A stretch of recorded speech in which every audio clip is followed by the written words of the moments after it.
What up, friends? The micro world tried to kill me, and today we're going to be reviewing Haru Nemuri's newest album, Shunka Ryougen. This is the second album overall by Japanese singer-songwriter Haru Nemuri. Her debut record, Haru Toshura, made some waves back in 2018, being a very revitalizing and energizing sound coming out of Japan's J-rock scene. Her direct and free cadence and vibe really made her stand out on that record, and with this newest one, she takes that freedom even further. She also takes it in many different directions, and I mean it when I say many different directions. This album is long, filled with different experiments that trend across the borders of art pop, post-hardcore, and even some alternative hip-hop.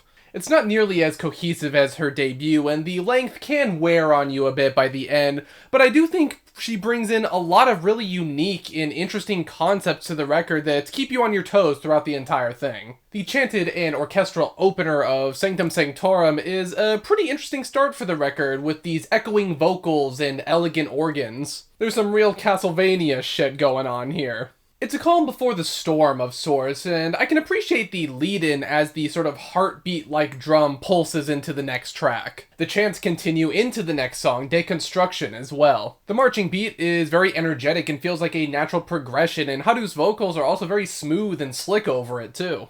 The chorus also has a very triumphant sound to it, with these very bombastic vocals and horn segments feeling like a pop battle cry of sorts. I also like the subtleties of the guitar and the keys in the background kind of accenting the main instrumental and the vocals. The build-up to the chorus itself is also really well done. Never Let You Go is another pretty great tune, going in a more traditional J-rock direction this time. The guitars, drums, and bass have a great pacing, and Haru's energetic, almost monologue-esque vocals are also very exciting and engaging. The main riff that's repeated throughout the song has a light and fun vibe, and the addition of the heavier drums when the chorus kicks in is pretty great. It adds to the energy, and the transition into the heavier second half of the song was very smooth and seamless. It's almost like she's sort of being overtaken by emotion as this breakdown ensues. The next track I wanted to talk about is the title track, Shunka Ryougen, one of the best songs on the record, I think, from its opening hums to its post-hardcore styled shouted vocals. The opening on its own is ominous enough, but when those riffs and the drums come in, it's a pretty chaotic force. It almost reminds me of like the metal band ISIS a little bit, weirdly enough.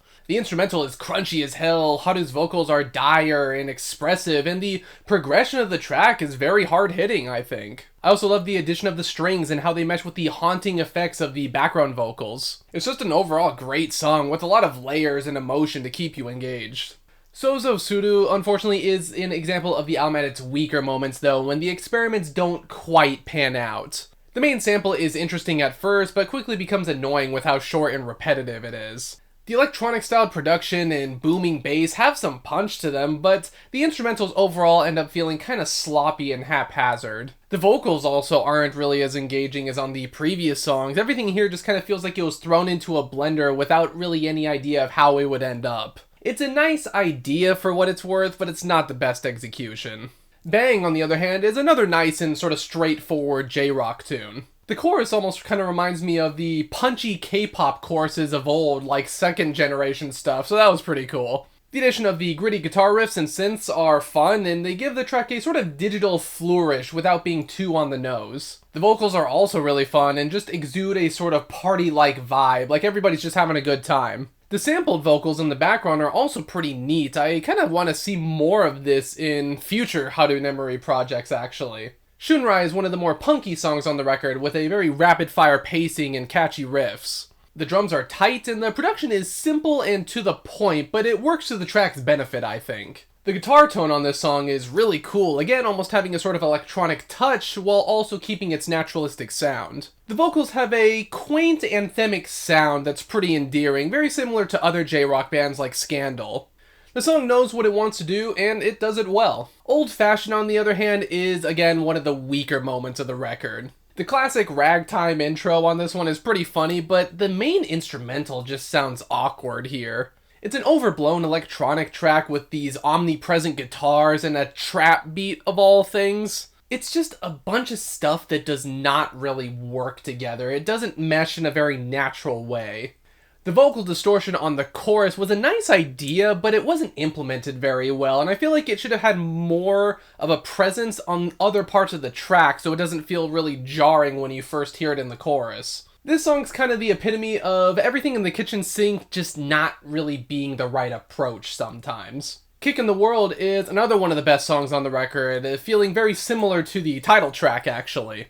It starts off fairly simple and electronic before descending into this wall of guitars, drums, and screams. It's a cacophony of passion and some pretty engaging instrumentals, and I especially like how it balances the heavier moments of the song with the lighter moments of the song too. It's a good amount of power pop vibes, post-hardcore energy, and some J-rock flair. Inori Dake Da Aru is probably the last song that I found really notable on the record. Using the background vocals as a primary instrument is a really good idea, and bringing the organ back also provides a nice throwback and callback to the intro of the record. The beat is light and airy, and the vocals have a very constant and poetic cadence to them. I love those strings and how the electronics are meshed seamlessly into the instrumental, creating one of the most wistful songs on the project overall, I think. That is until the enormous drums come back one more time near the end to create a very impactful last impression. This album is kind of the embodiment of too much not necessarily being a good thing. Granted, most of the album is pretty good, but it doesn't really have an identity because it's trying to do everything.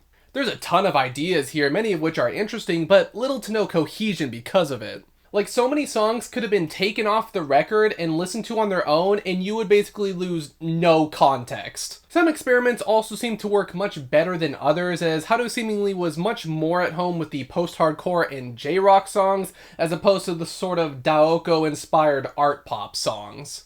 The more electronic moments on the record especially felt like missteps, lacking the finesse that was present on the rest of the album's songs.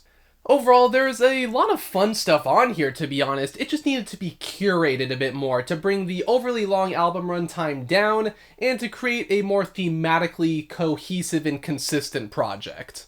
I am feeling a light 7 on Haru Nemuri's newest album because of this. Of course, we do talk about album covers on this show, and I don't even think you need me to say it, but this album cover is fucking killer, bro. Like, the color scheme, the blue of the sky, the, like, darkish brown hues of the earth, the text on both sides, like, oh, that typography, though, her pose in the center with her outfit, like, this is a fucking banger album cover, bro. And I feel like it kind of fits the themes of the record and sounds of the record, too. It feels like you don't know what to expect, you know, it's like has like this mystical quality to it where it could be anything. So I think it reflects the record too. This was just great. But of course, those are just my thoughts on this newest album by Haru Nemuri. What did you guys think? Do you think this was a pretty cool experimentation? Good to see a bunch of different stuff that she's been working on, a bunch of different sounds?